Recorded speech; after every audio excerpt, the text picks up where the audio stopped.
the SD card has been written, we'll just pop it out of the laptop here and take this little carrier. The micro SD is inside an SD carrier. Remove the existing one out of the Raspberry Pi. It comes out upside down. So we'll put this one in upside down too when I find the SD card slot. Now I'll just show you this. Take the camera and show you how it goes into the Raspberry Pi. It's right here. This is how far it needs to be pushed into the Pi to make it work. What we're going to do, we're going to connect this mouse to the Raspberry Pi. Doesn't really matter which USB port. On a keyboard, just a cheap little chiclet keyboard. Okay, those are connected. The video for this TV. You're not going to be seeing that.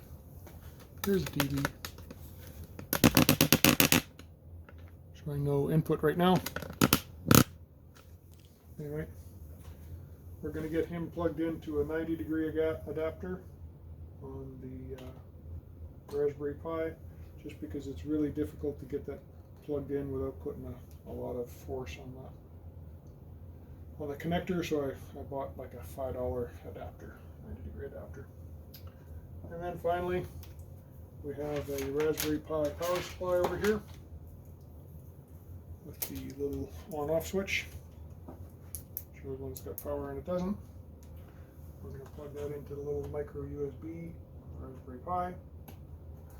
The red boards on top and beside are the SunFounder boards. I don't remember what this one says it does, but this one is the servo controller, and this one's the pulse width modulation controller. I don't remember what that one's called. In any case, so we're plugged in. I'm going to tilt this up. You're going to see a normal start sequence on the Raspberry Pi. There's a couple of LEDs that come on for the Raspberry Pi.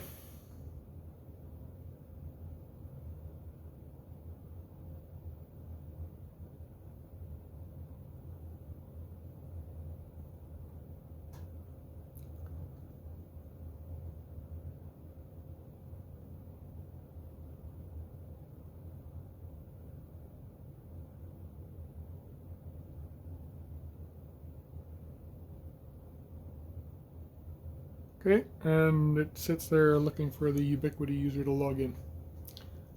You don't have to, but that's what it looks like when it starts up. Looking down here, you can see that there is a, move it over a little bit. You can see a red LED down here with a green beside it. It's blinking. You can see a green LED over here on the servo controller and a red LED on the PWM controller. This is the battery pack.